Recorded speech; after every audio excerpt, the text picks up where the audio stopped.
Hello, Mia. Can you tell me more about your Van Gogh project, please? The Van Gogh project stemmed from a brief from the Van Gogh Museum in Amsterdam.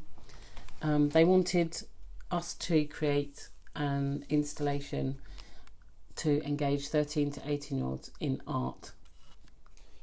Okay, and can you tell me more about your idea? My idea was to use a certain part of Van Gogh's work, which is his impasto technique, which is where you lay the paint on really thickly in a way where you can see all the brushstrokes. And I thought this might be an interesting way to see his work differently if we could just focus on the impasto and take away the colour, which he's famous for, and this would then create a way to re-engage with his work, so we can then look at his work in a different way. Such as the example? Yeah, that is an example, one of the first ones I did, to see if I could recreate the technique. So this is Starry Night, which is one of his most famous pieces. It was painted in 1889 when he was in a mental asylum, and the reason this piece in particular is special is because it was painted without any visual references, so it's painted like from his head and from his heart, and it expressed how he felt, and that's one of the first pieces he painted when he went into the asylum, so it's interesting from that point of view. He often used the swirly skies to represent his emotions in turmoil, it has been said, although obviously we can't ask him, so we don't know. So I was going to base my project on being able to touch his work and exploring the impasto and how that relates to his mental health, and if there was any correlation between the two. Okay, so the interactive bit is the touching, and what do you think that's going to be help engage 13 to 18-year-olds?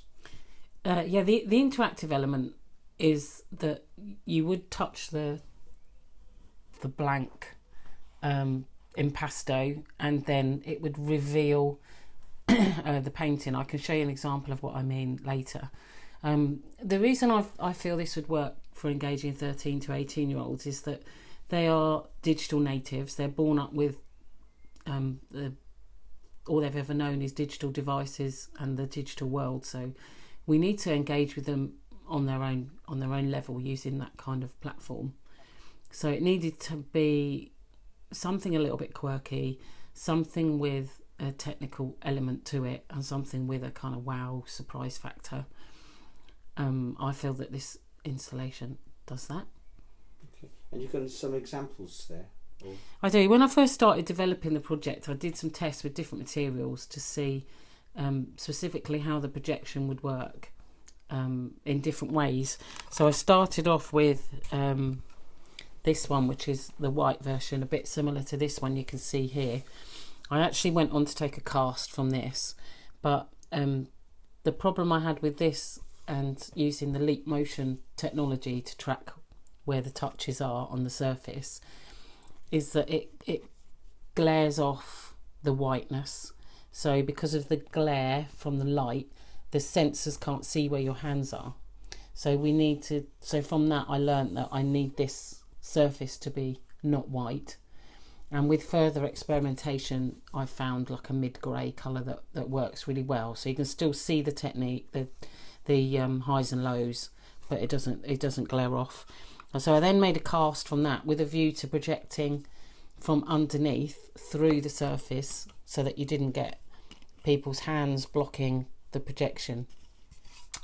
That didn't work particularly well, to be honest, because by the time the image got through the cast, it was so faint that you couldn't really get the kind of like effect that I wanted. The colours were really pale and you could hardly see.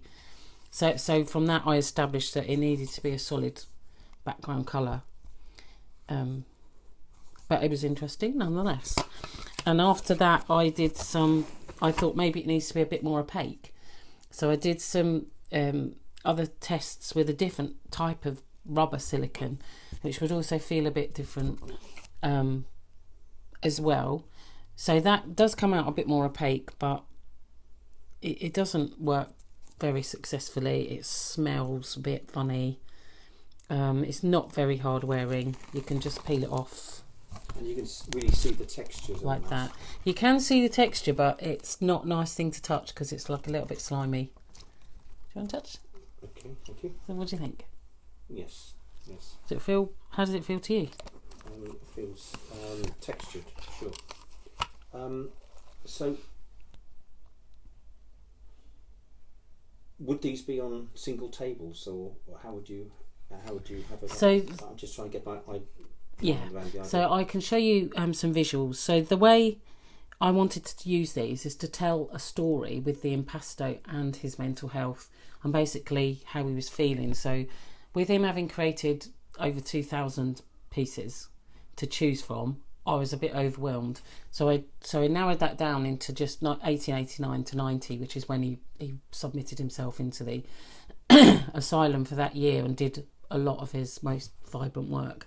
So I chose some pieces from that year which show kind of his emotional journey. But as we know about Van Gogh, his emotions were quite tumultuous and all over the place most of the time. So there wasn't really a pattern kind of to be seen as such. So initially I chose this this kind of setup like this.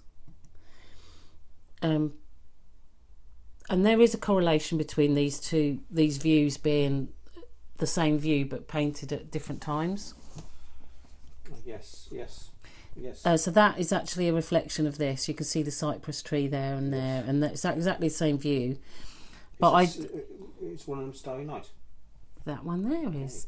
But I just feel that view is very static. It reminds me of a kids' game called Simon Says, where you press the different colours, and it's just that the way I've laid it there implies that only 4 people can kind of use the interaction, which obviously is not what you want. So I needed to do some further research, which I did, and I then developed this wheel arrangement,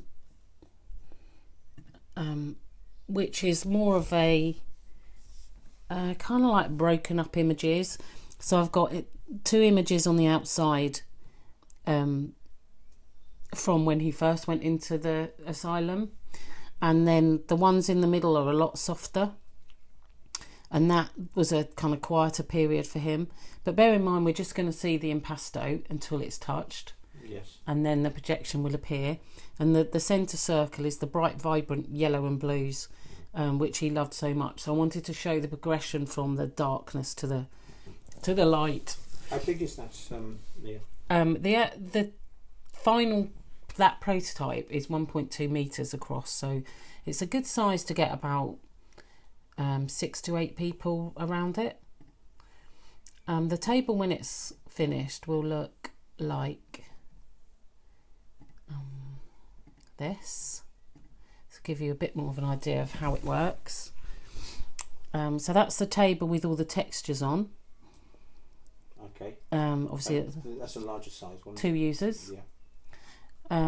And it's got all the rings, and you can see the leap motions in the middle. Yes. So I've decided to have the leap motions quite discreet in the middle. Initially, I thought about having them all funky and standing on stalks and being quite a groovy feature, but they kind of work. They work better like that. So they're quite discreet. Let's just kind of focus on the texture. Yeah. So this blue bit here is where you can see that she's touched it. I can show you a little video of how that works in a minute. So you should be able to get 6 to 8 people around that size table. I'll just show you my video. Hang on.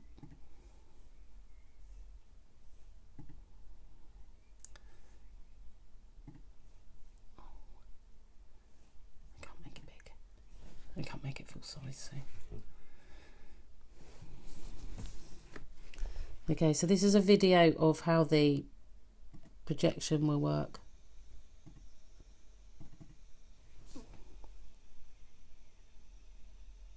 So as you move your hand across the surface, it reveals the painting underneath. Very good. Very good. So that will happen around the piece, so you'll get the changes in colour and the kind of like surprises with the bright yellow and then the calmness in the middle. So that kind of shows the progression. So with one of these in action, where can you see them being used? You know, a completed version in a museum, Van Gogh Museum, or other places. What now? Well, when it's developed and working, where can you see them being used? Can they be used in schools and colleges, or? It's a static installation designed for the Van Gogh Museum. Okay, just a one-off museum, but it couldn't be portable ones done. It is a possibility, but I don't really see that project going in that direction. I had a stretch goal in mind for the texture plates where they can be used independently. So you've got these sections that can be used around the museum as a kind of like a guide map to get into the museum. Mm-hmm. So you can photograph them on your phone and piece them all together and then go and see the actual piece in the museum. But the goal of the brief wasn't really to increase footfall in the museum, it was to increase engagement with 13 to 18 year olds.